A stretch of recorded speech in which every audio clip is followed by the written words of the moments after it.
ಮಲೆಮಹದೇಶ್ವರ ಬೆಟ್ಟದಲ್ಲಿ ನಿನ್ನೆ ಸಚಿವ ಸಂಪುಟ ಸಭೆ ನಡೆಯಿತು. ಮೈಸೂರು ಚಾಮರಾಜನಗರದ ಅಭಿವೃದ್ಧಿಗೆ 3,647 ಕೋಟಿಯಷ್ಟು ಹಣವನ್ನು ಮೀಸಲಿಡಲಾಗಿದೆ. ಇನ್ನು ಮಾದಪ್ಪನ ಸನ್ನಿಧಿಯಲ್ಲಿ ತಿರುಪತಿ ಮಾದರಿಯಲ್ಲೂ ಲಡ್ಡು ವಿತರಣೆಗೆ ಸರ್ಕಾರ ತೀರ್ಮಾನಿಸಿದೆ.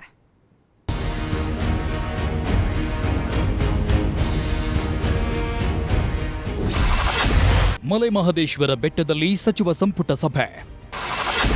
3,647 ಕೋಟಿ ಮೌಲ್ಯದ ಕಾಮಗಾರಿಗೆ ಅಂಗೀಕಾರ. ಮುಖ್ಯಮಂತ್ರಿ ಸಿದ್ದರಾಮಯ್ಯ ನೇತೃತ್ವದಲ್ಲಿ ರಾಜ್ಯ ಸಚಿವ ಸಂಪುಟ ಸಭೆ ಚಾಮರಾಜನಗರ ಜಿಲ್ಲೆಯ ಮಲೆಮಹದೇಶ್ವರ ಬೆಟ್ಟದಲ್ಲಿ ನಡೆಯಿತು. ಸಭೆಯಲ್ಲಿ ಡಿಸಿಎಂ ಡಿಕೆ ಶಿವಕುಮಾರ್ ಸೇರಿ ಸಂಪುಟ ಸಚಿವರು ಎಲ್ಲರೂ ಭಾಗವಹಿಸಿದ್ರು. ಸಭೆಗೂ ಮೊದಲು ಮಾದಪ್ಪನಿಗೆ ಡಿಕೆ ಶಿವಕುಮಾರ್ ಪೂಜೆ ಸಲ್ಲಿಸಿದ್ರು. ಆಮೇಲೆ ವಿಶೇಷ ಪೂಜೆ ಸಲ್ಲಿಸಿದ ಸಚಿವರು ಸಂಪುಟ ಸಭೆಯಲ್ಲಿ ಪಾಲ್ಗೊಂಡಿದ್ರು.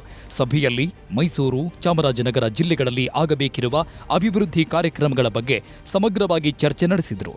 ಅಂತಿಮವಾಗಿ ಮೈಸೂರು ಭಾಗದ ಕಂದಾಯ ಜಿಲ್ಲೆಗಳ ವಿವಿಧ ಯೋಜನೆಗಳಿಗೆ ಬರೋಬ್ಬರಿ 3,647 ಕೋಟಿ 62 ಲಕ್ಷ ರೂಪಾಯಿ ಮೌಲ್ಯದ ಕಾಮಗಾರಿಗಳಿಗೆ ಕ್ಯಾಬಿನೆಟ್ ಸಭೆಯಲ್ಲಿ ಅಂಗೀಕಾರ ಸಿಕ್ಕಿದೆ.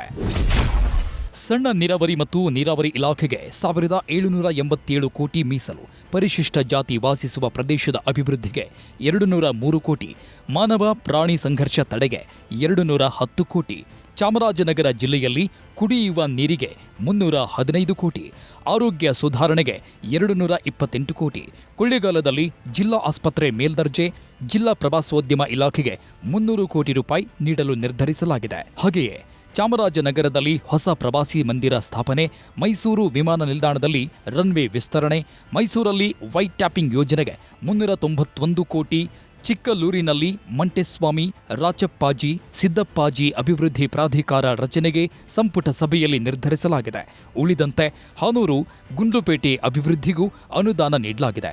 ನಂದಿನಿ ತುಪ್ಪ ಬಳಸಿ ತಿರುಪತಿ ಮಾದರಿಯಲ್ಲಿ 100 ಗ್ರಾಂ ತೂಕದ ಲಡ್ಡು ವಿತರಣೆಗೆ ಆದೇಶ ಮಾಡಿದರೆ 66 ಕಾರ್ಮಿಕ ಕುಟುಂಬಕ್ಕೆ ನೂತನ ಮನೆ ನಿರ್ಮಿಸಲು ಆದೇಶವಾಗಿದೆ. ಮೈಸೂರು, ಚಾಮರಾಜನಗರದ ಜೊತೆಗೆ ಚಿಕ್ಕಮಗಳೂರು ಸೇರಿ ರಾಜ್ಯದ ವಿವಿಧ ಜಿಲ್ಲೆಗಳಲ್ಲಿನ ಅಭಿವೃದ್ಧಿ ಕಾರ್ಯಗಳ ಬಗ್ಗೆಯೂ ಚರ್ಚಿಸಿ ಅಗತ್ಯ ಹಣಕಾಸು ಒದಗಿಸುವ ಬಗ್ಗೆ ಸರ್ಕಾರ ನಿರ್ಧಾರ ತೆಗೆದುಕೊಂಡಿತು. ಮುಂದಿನ ಸಚಿವ ಸಂಪುಟ ಸಭೆಯನ್ನು ನಂದಿಬೆಟ್ಟ ಹಾಗೂ ವಿಜಯಪುರದಲ್ಲಿ ನಡೆಸಲು ಸರ್ಕಾರ ತೀರ್ಮಾನ ಮಾಡಿದೆ. ಸುಮಾರು ಇವತ್ತು ಮೈಸೂರು ಡಿವಿಷನ್ಗೆ ಸಂಬಂಧಪಟ್ಟಂತೆ 78 ವಿಷಯಗಳ ಮೇಲೆ ಚರ್ಚೆ ಮಾಡಿ ತೀರ್ಮಾನವನ್ನು ಮಾಡಿದ್ದೇವೆ. ಗುಲ್ಬರ್ಗ ವಿಭಾಗದಲ್ಲಿ 56 ವಿಷಯಗಳ ಮೇಲೆ ತೀರ್ಮಾನವನ್ನು ತಗೊಂಡಿದ್ದೆವು. ಇಲ್ಲಿ 78 ವಿಷಯಗಳ ಮೇಲೆ ತೀರ್ಮಾನವನ್ನು ತಗೊಂಡಿದ್ದೀವಿ. ಸುಮಾರು 3,647 ಕೋಟಿ 62 ಲಕ್ಷ ರೂಪಾಯಿಗಳಷ್ಟು ಇವತ್ತಿನ ಕ್ಯಾಬಿನೆಟ್ ಸಭೆಯಲ್ಲಿ ತೀರ್ಮಾನಗಳನ್ನು ಮಾಡಿದ್ದೇವೆ. ಸಿಎಂ ಸಿದ್ದರಾಮಯ್ಯ ಸದ್ಯ ಮಹದೇಶ್ವರ ಬೆಟ್ಟದಲ್ಲೇ ವಾಸ್ತವ್ಯ ಹೂಡಿದ್ದು, ನಾಳೆ ಮಾದಪ್ಪನ ದರ್ಶನ ಪಡೆದು ಜಿಲ್ಲೆಯಲ್ಲಿ ವಿವಿಧ ಅಭಿವೃದ್ಧಿ ಕಾರ್ಯಕ್ರಮಗಳಲ್ಲಿ ಭಾಗಿಯಾಗಲಿದ್ದಾರೆ. ಇದೆಲ್ಲದರ ಮಧ್ಯೆ ರಾಜವಂಶಸ್ಥರಿಗೆ ಸೇರಿದ 5,000 ಎಕರೆ ಭೂಮಿ ಖಾತೆ ಮಾಡಿಕೊಡಲು ಜಿಲ್ಲಾಧಿಕಾರಿಗೆ ಪ್ರಮೋದಾದೇವಿ ಪತ್ರ ಬರೆದಿದ್ರು. ಇದೇ ವಿಚಾರದಲ್ಲಿ ಸಿಎಂ ಮಾತಾಡಿದ್ರು. ಈಗ ಯಾರು ಉಳುಮೆ ಮಾಡುತ್ತಿದ್ದಾರೋ ಅವರೇ ಒಡೆಯರು. ಒಡೆತನವನ್ನ ಕಾನೂನು ಪ್ರಕಾರ ಪ್ರಶ್ನೆ ಮಾಡುವಂತಿಲ್ಲ. ರೈತರಿಗೆ ಖಾತೆ ಮಾಡಿಕೊಡಬೇಕಾಗುತ್ತದೆ. ರೈತರೇ ಭೂಮಿಯ ಒಡೆಯರು ಅಂದ್ರೂ ಸಿಎಂ. Bureau report, news 18.